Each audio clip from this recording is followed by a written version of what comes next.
Good morning six class. आज आप 14th पाठ करांगे बेटे गुप्त साम्राज 300 ईस्वी पूर्व तो लैके 600 ईस्वी पूर्व तक। इदू पहला आप चैप्टर जो किया सी उसदे विच आपां सातवाहनां बारे गल कीती सी। गुप्त साम्राज दे विच आपां सेम चीज़ां ही करनी है कि राज प्रबंध किवें चलदा सी, आर्थिक जीवन लोकां दा किवें सी, समाजिक जीवन किवें सी, काम धंधे की करदे सी, कला सी कि नहीं सी, साहित्य बारे या विज्ञान ते चिकित्सा बारे, मतलब कि उस साम्राज दे विच की चीज़ां डिवेलप हो चुकियां सी, की चीज़ां विकास हो चुकिया सी, विकसित हो चुकियां सी, वो चीज़ां बारे आपां पढ़ांगे। देखो आप रीडिंग करते हैं। सब तो पहला उन्होंने इंट्रोडक्शन दी है। 300 ईस्वी पूर्व विच कुशाना दे पतन दे नाल ही उत्तरी भारत विच कई छोटे छोटे सुतंत्र राज मतलब उत्तरी भारत छोटे छोटे सुतंत्र राज्यां विच वंडिया गया। इन्हां विचों एक अजिहा राज पूर्वी उत्तर प्रदेश विच गुप्तियां दा सी, जिसनूं जिहड़ा कि महाराजा गुप्ता ने स्थापित किया सी। उसका पोता चंद्रगुप्त पहला इस वंश का पहला वर्णनयोग राजा सी, जिहड़ा 319 ईस्वी विच सिंघासन ते बैठा। उसने लिच्छवी वंश की राजकुमारी कुमार देवी नाल विआह किया, लाइन टिक करो, अते अपने राज विच मगध नूं मिला के उसका विस्तार किया। दोनों लाइनां लिखो। उसका पुत्र समुद्रगुप्त इस वंश का सब तो महान जेतू सी। अगे आप पढ़ांगे महान गुप्त शासक किहड़े किहड़े सी। सब तो पहला आप गल करांगे समुद्रगुप्त बारे, उदों बाद आप गल करांगे चंद्रगुप्त दूजा विक्रमादित्य बारे, ते तीजे नंबर ते आप गल करांगे स्कंदगुप्त बारे। देखो आप पढ़ते हैं समुद्रगुप्त बारे। समुद्रगुप्त नूं उसदे पिता चंद्रगुप्त ने गद्दी ते बैठण लई चुनिया सी। लगभग 35 सालां दे अपने कार्यकाल विच उसने बहुत सारे राजियां नूं जित के अपने अधीन कर लिया। उस दियां सफलतावां दा वर्णन उस दे राज कवि हरि सेन ने इलाहाबाद विखे स्तंभ लेख विच कीता है। अगे देखो ये नक्शा बनया हुआ जिथे तुहानूं दस्सिया हुआ कि गुप्त साम्राज कित्थे कित्थे सी। गुप्त साम्राज की सीमा दिखाई गई है, जिहड़ी तुहानूं लाइनस तोड़ के जिहड़ी दिखाई गई है, ठीक है। उदों बाद तुहानूं दस्सिया गया कि समुद्रगुप्त की दक्षिणी भारत मुहिम जिहड़े एरो बने हुए हैं ये दस्सिया सी कि इत्थे इत्थे किवें उन्होंने ये सारे एरियाज से अपना अधिकार किया। समुद्रगुप्त ने उत्तरी भारत जिसनूं आर्यावर्त कहा जाता है, लाइन टिक करो, दे 8 राजियां नूं हरा के अपने राज विच मिला लिया। उसने दक्षिणी भारत उत्ते चढ़ाई करके 12 राजियां नूं हराया, परंतु उसकी अधीनता मनन तो बाद उसने उन्हां दे राज उन्हां नूं वापस कर दिते। होर कई सरहदी राजां अते गणतंत्र राजां ने उसकी अधीनता स्वीकार कर ली। इन्हां विच पंजाब दे मृदक अते पंजाब अते हरियाणे दे योद्धे भी शामिल सन। कुछ विदेशी ताकतां ने जिवें पश्चिमी भारत दे शक अते गंधार दे कुशान, श्रीलंका ते होरनां ने भी उस नाल संधियां करके उसकी अधीनता स्वीकार कर ली। समुद्रगुप्त एक हुण इस पैरे नूं तुसीं टिक कर लो, क्योंकि आप जो समुद्रगुप्त बारे करांगे 2 लाइनां तां यही लिखांगे कि उन्होंने सब ते जित प्राप्त कर ली सी, 12 राजियां नूं हराया सी, 8 राजियां नूं हराया सी। उन्हां लिख के फिर उदों बाद इन्हां दी विशेषतावां ते इन्हां दे फीचर्स दसांगे कि वो एक महान योद्धा अते शासक सी, वो एक महान कवि अते संगीतकार सी। उसने बहुत सारे सोने के सिक्के बनवाए। कुछ सिक्कियां ते समुद्रगुप्त नूं बैठ के वीणा वजाउंदे भी दिखाया गया है। उसके दरबार विच बहुत सारे विद्वान अते कलाकार रहंदे सन। ये सारा पैराग्राफ आप क्वेश्चन च लिखांगे। नैक्सट है चंद्रगुप्त दूजा विक्रमादित्य। तुसीं उज्जैन दे मशहूर राजा विक्रमादित्य ते उसके दरबार दे 9 रत्नां लई दियां कई कहानियां सुनियां होणगियां। वो समुद्रगुप्त दा पुत्र चंद्रगुप्त दूजा ही सी। उस दे नां नाल जुड़ियां सारी कहानियां शायद सच ना होण जां उसदे अपने जीवन दियां ना होण, परंतु इन्ना तो पता चलता है कि वह प्राचीन काल का एक लोकप्रिय राजा सी। इत्थों हुण आपां स्टार्ट करना है। उसने लगभग 380 ईस्वी तो 412 ईस्वी तक राज किया। उसकी सब तो महत्वपूर्ण जित पश्चिमी भारत ते शका उत्ते सी। इस जित नाल भारत उत्ते विदेशी राज स्थापित हो गया, खत्म हो गया सॉरी। दिल्ली विच कुतुब मीनार दे कोल लग्या लोहे का विशाल स्तंभ इस द्वारा ही बनवाया गया सी। इस स्तंभ उत्ते लिखे लेख विच चंद्रगुप्त दियां विशेष सफलतावां दा वर्णन है। इस लेख दे अनुसार उस दे लेख विच चंद्रगुप्त दियां बंगाल विच राजियां दे एक गुट नूं हराया सी। ਉਸ ਦੀ ਮਸ਼ਹੂਰੀ ਦੱਖਣ ਭਾਰਤ ਵਿੱਚ ਫੈਲੀ ਹੋਈ ਸੀ। ਉਸ ਨੇ ਸਿੰਧ ਨਦੀ ਨੂੰ ਪਾਰ ਕਰਕੇ ਉੱਤਰੀ ਅਫਗਾਨਿਸਤਾਨ ਲਈ ਵਿੱਚ ਬਲਖ ਦੇ ਖੇਤਰ ਨੂੰ ਜਿੱਤਿਆ ਸੀ। ਹੋ ਸਕਦਾ ਹੈ ਕਿ ਉੱਥੇ ਉਸ ਨੇ ਖੁੰਖਾਰ ਹੂਨ ਕਬੀਲੇ ਨੂੰ ਵੀ ਹਰਾਇਆ ਹੋਵੇ। ਮਤਲਬ ਇਹਨਾਂ ਦੀ ਪ੍ਰਾਪਤੀਆਂ ਦੱਸੀਆਂ ਕਿ ਕਿਹਨੂੰ ਹਰਾਇਆ ਸੀ। ਤੁਸੀਂ 2-3 ਪੁਆਇੰਟ ਇਹਦੇ ਚੋਂ ਲਰਨ ਕਰ ਲਿਓ। ਫਿਰ ਉਸ ਤੋਂ ਬਾਅਦ ਹੈ ਚੰਦਰਗੁਪਤ ਦੂਜੇ ਨੇ ਬਹੁਤ ਮਾਤਰਾ ਵਿੱਚ ਸੋਨੇ ਚਾਂਦੀ ਅਤੇ ਤਾਂਬੇ ਦੇ ਸਿੱਕੇ ਜਾਰੀ ਕੀਤੇ। ਉਸ ਦੇ ਸੋਨੇ ਦੇ ਸਿੱਕੇ ਬਹੁਤ ਸੋਹਣੇ ਸਨ ਅਤੇ ਉਹਨਾਂ ਤੋਂ ਸਾਨੂੰ ਚੰਦਰਗੁਪਤ ਦੀਆਂ ਸਫਲਤਾਵਾਂ ਤੇ ਚਰਿੱਤਰ ਦਾ ਪਤਾ ਲੱਗਦਾ ਹੈ। ਚੰਦਰਗੁਪਤ ਭਗਵਾਨ ਵਿਸ਼ਨੂੰ ਦਾ ਭਗਤ ਸੀ, ਲਾਈਨ ਟਿਕ ਕਰੋ, ਪਰ ਉਹ ਸਾਰੇ ਧਰਮਾਂ ਦਾ ਆਦਰ ਕਰਦਾ ਸੀ। ਉਸਨੇ ਵਿਕਰਮਾਦਿੱਤਿਆ ਦੀ ਉਪਾਧੀ ਧਾਰਨ ਕੀਤੀ ਜਿਸ ਦਾ ਅਰਥ ਹੈ ਵੀਰਤਾ ਦਾ ਸੂਰਜ। ਇਹ ਵੀ ਲਾਈਨ ਟਿਕ ਕਰੋ, ਬਹੁਤ ਇੰਪੋਰਟੈਂਟ ਹੈ। ਨੈਕਸਟ ਹੈ ਸਕੰਦਗੁਪਤ ਬਾਰੇ। ਸਕੰਦਗੁਪਤ ਚੰਦਰਗੁਪਤ ਦੂਜੇ ਦਾ ਪੋਤਾ ਸੀ। ਇਸ ਨੇ 454 ਈਸਵੀ ਤੋਂ 467 ਈਸਵੀ ਤੱਕ ਰਾਜ ਕੀਤਾ।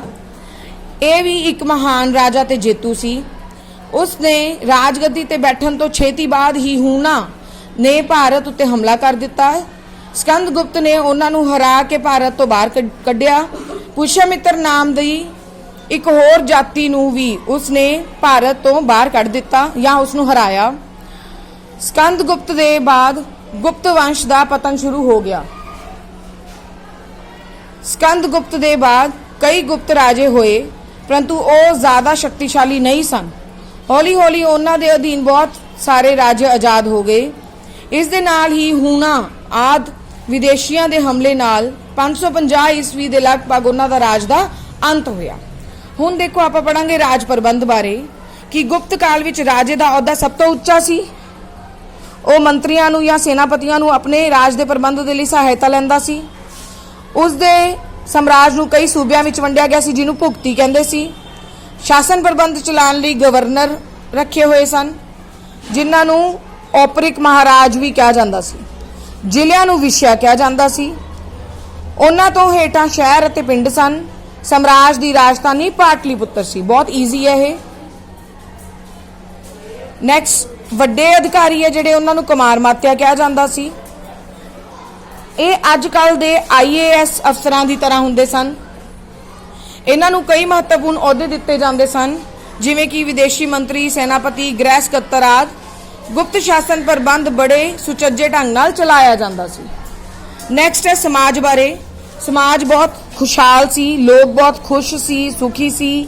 ਚੀਨੀ ਯਾਤਰੀ ਫਾਹੀਆਨ, ਇਹ ਲਾਈਨ ਟਿਕ ਕਰੋ, ਆਪਾਂ ਨੂੰ ਆਂਦੀ ਹੈ, ਇਹ ਬਲੈਂਕਸ ਵੀ ਆ ਜਾਂਦੀ ਹੈ, ਮਿਲਾਨ ਕਰੋ ਚ ਵੀ ਆ ਜਾਂਦੀ ਹੈ ਕਿ ਚੀਨੀ ਯਾਤਰੀ ਸੀ ਫਾਹੀਆਨ ਜੋ ਇੱਥੇ ਆਇਆ ਸੀ ਜਦੋਂ ਉਸਨੇ ਚੰਦਰਗੁਪਤ ਦੂਜੇ ਦੇ ਸਮੇਂ ਜਦੋਂ ਭਾਰਤ ਵਿੱਚ ਆਇਆ ਤਾਂ ਉਸਨੇ ਲਿਖਿਆ ਕਿ ਚੰਦਰਗੁਪਤ ਸਾਮਰਾਜ ਵੇਲੇ ਲੋਕ ਕਿਹੋ ਜਿਹਾ ਜੀਵਨ ਬਤੀਤ ਕਰ ਰਹੇ ਸੀ। ਉਸਨੇ ਲਿਖਿਆ ਕਿ ਲੋਕ ਸੁਖੀ ਤੇ ਇਮਾਨਦਾਰ ਸਨ। ਉਸ ਸਮੇਂ ਕਈ ਤਰ੍ਹਾਂ ਦੇ ਅਪਰਾਧ ਜਾਂ ਚੋਰੀਆਂ ਨਹੀਂ ਹੁੰਦੀਆਂ ਸਨ, ਕਿਸੇ ਤਰ੍ਹਾਂ ਦੀਆਂ ਲੋਕ ਬਾਹਰ ਜਾਣ ਲੱਗਿਆਂ ਘਰਾਂ ਨੂੰ ਤਾਲੇ ਨਹੀਂ ਲਗਾਉਂਦੇ ਸਨ। ਉਸ ਸਮੇਂ ਕਰ ਬਹੁਤ ਘੱਟ ਲਗਾਏ ਜਾਂਦੇ ਸੀ। ਕਰ ਹੁੰਦਾ ਟੈਕਸ ਬਹੁਤ ਘੱਟ ਲਗਾਏ ਜਾਂਦੇ ਸੀ। ਜ਼ਿਆਦਾਤਰ ਲੋਕ ਮਾंस ਨਹੀਂ ਖਾਂਦੇ ਸਨ। ਜਾਤ ਪ੍ਰਥਾ ਬਹੁਤ ਕਠੋਰ ਹੋ ਗਈ ਸੀ।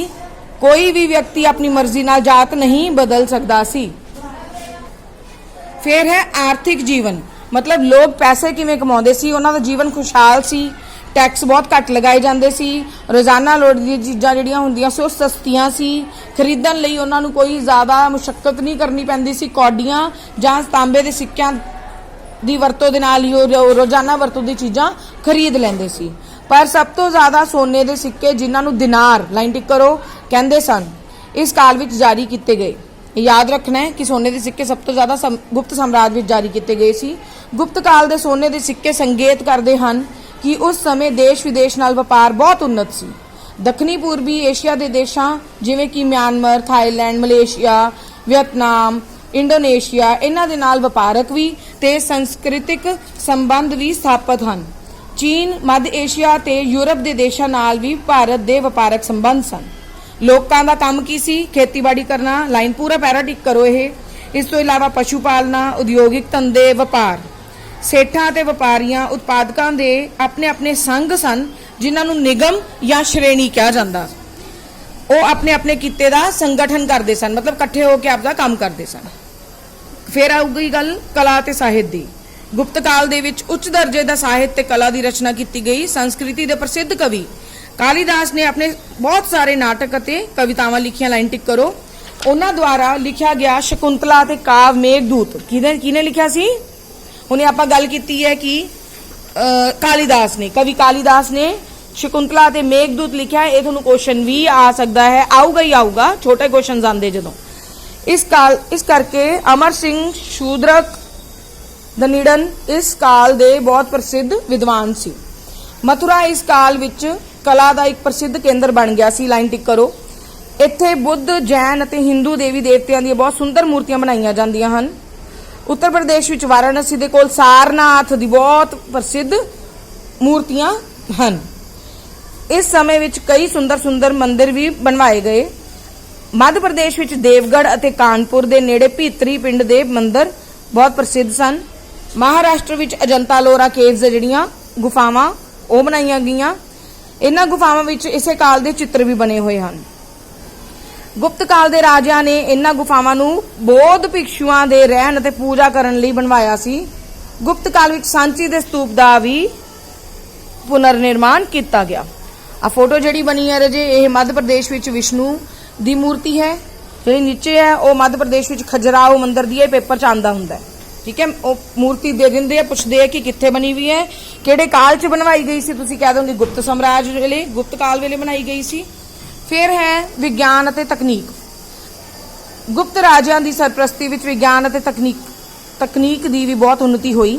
ਪ੍ਰਸਿੱਧ ਵਿਗਿਆਨੀ, ਲਾਈਨ ਟਿਕ ਕਰੋ, ਆਰਿਆ ਭੱਟ ਨੇ ਆਪਣੀ ਪੁਸਤਕ ਆਰਿਆ ਭੱਟੀਏ ਦੀ ਰਚਨਾ ਕੀਤੀ। ਇਸ ਪੁਸਤਕ ਵਿੱਚ ਦੱਸਿਆ ਗਿਆ ਹੈ ਕਿ ਪ੍ਰਿਥਵੀ ਸੂਰਜ ਦੇ ਆਲੇ ਦੁਆਲੇ ਚੱਕਰ ਕੱਟਦੀ ਹੈ ਅਤੇ ਸੂਰਜ ਦੇ ਚੰਦਰਮਾ ਦੇ ਗ੍ਰਹਿ ਕਿਸ ਪ੍ਰਕਾਰ ਲੱਗਦੇ ਹਨ। ਹਿਸਾਬ ਵਿੱਚ ਦਸ਼ਮਲਵ ਦੀ ਵੀ ਗੱਲ ਕੀਤੀ ਗਈ। ਇਸ ਕਾਲ ਵਿੱਚ ਗਣਿਤ, ਖਗੋਲ ਸ਼ਾਸਤਰ ਅਤੇ ਵਿਗਿਆਨ ਦੇ ਹੋਰ ਵਿਸ਼ਿਆਂ ਉੱਤੇ ਵੀ ਬਹੁਤ ਸਾਰੀਆਂ ਪੁਸਤਕਾਂ ਲਿਖੀਆਂ ਗਈਆਂ। ਮਹਿਰੌਲੀ ਵਿੱਚ ਕੁਤਬ ਮੀਨਾਰ ਦੇ ਨੇੜੇ ਲੱਗਾ ਹੋਇਆ ਲੋਹੇ ਦਾ ਵਿਸ਼ਾਲ ਸਤੰਭ, ਜਿਹੜਾ ਤੁਹਾਨੂੰ ਫੋਟੋ ਵੀ ਦਿੱਤੀ ਗਈ ਹੈ, ਆਹ ਸਤੰਭ ਇਸ ਕਾਲ ਵਿੱਚ ਹੀ ਬਣਵਾਇਆ ਗਿਆ, ਜੋ 23 ਫੁੱਟ ਉੱਚਾ ਹੈ ਅਤੇ 7.5 ਟਨ ਵਜ਼ਨ ਦਾ ਹੈ। ਲੋਹੇ ਦੇ ਬਣੇ ਇਸ ਸਤੰਭ ਉੱਤੇ 1600 ਸਾਲ ਬਾਅਦ ਵੀ ਜੰਗ ਦਾ ਨਿਸ਼ਾਨ ਤੱਕ ਨਹੀਂ ਲੱਗਿਆ। ਜੰਗ ਮਤਲਬ ਜੰਗਾਲ ਦਾ। ਇਸੇ ਤਰ੍ਹਾਂ ਬਿਹਾਰ ਦੇ ਸੁਲਤਾਨਗੰਜ ਤੋਂ ਮਹਾਤਮਾ ਬੁੱਧ ਦੀ ਇੱਕ ਕਾਂਸੇ ਦੀ ਮੂਰਤੀ ਵੀ ਮਿਲੀ ਸੀ। ਗੁਪਤ ਕਾਲ ਦੀ ਬਣੀ ਹੋਈ ਇਹ 7.5 ਫੁੱਟ ਉੱਚੀ ਮੂਰਤੀ ਅੱਜ ਕੱਲ ਇੰਗਲੈਂਡ ਦੇ ਬਰਮਿੰਗਮ ਅਜਾਇਬ ਘਰ ਵਿੱਚ ਰੱਖੀ ਗਈ ਹੋਈ ਹੈ, ਲਾਈਨ ਟਿਕ ਕਰ ਲਓ। ਇਹਨਾਂ ਸਾਰੀਆਂ ਗੱਲਾਂ ਤੋਂ ਸਾਨੂੰ ਪਤਾ ਲੱਗਦਾ ਹੈ ਕਿ ਗੁਪਤ ਕਾਲ ਵਿੱਚ ਹਰੇਕ ਖੇਤਰ ਵਿੱਚ ਉન્નਤੀ ਕੀਤੀ ਗਈ ਸੀ। ਇਸ ਕਾਰਨ ਇਸ ਕਾਲ ਨੂੰ ਭਾਰਤ ਦਾ ਸੁਨਹਿਰੀ ਯੁੱਗ ਕਿਹਾ ਜਾਂਦਾ ਹੈ। ਇਹ ਸੀ ਬੇਟਾ ਤੁਹਾਡਾ ਸਮੁੰਦਰਗੁਪਤ, ਚੰਦਰਗੁਪਤ, ਸਕੰਦਗੁਪਤ, ਗੁਪਤ ਸਾਮਰਾਜ ਬਾਰੇ ਸਾਰਾ ਉਹਨਾਂ ਦਾ ਵੇਰਵਾ, ਜੋ ਤੁਸੀਂ ਇਸ ਵੀਡੀਓ ਨੂੰ ਸੁਣ ਕੇ ਚੰਗੀ ਤਰ੍ਹਾਂ ਸਮਝਣਾ ਹੈ। ਉਦੋਂ ਬਾਅਦ ਤੁਸੀਂ ਇਹ ਪਾਠ ਦੇ ਪ੍ਰਸ਼ਨ ਉੱਤਰ, ਖਾਲੀ ਥਾਵਾਂ ਮਿਲਾਨ ਕਰੋ ਅਤੇ ਸਹੀ ਗਲਤ ਆਪ ਕਰਕੇ ਆਣੇ ਆ। ਕੱਲ ਇਹ ਤੁਹਾਡਾ ਕੰਮ ਹੈ। Thank you all of you.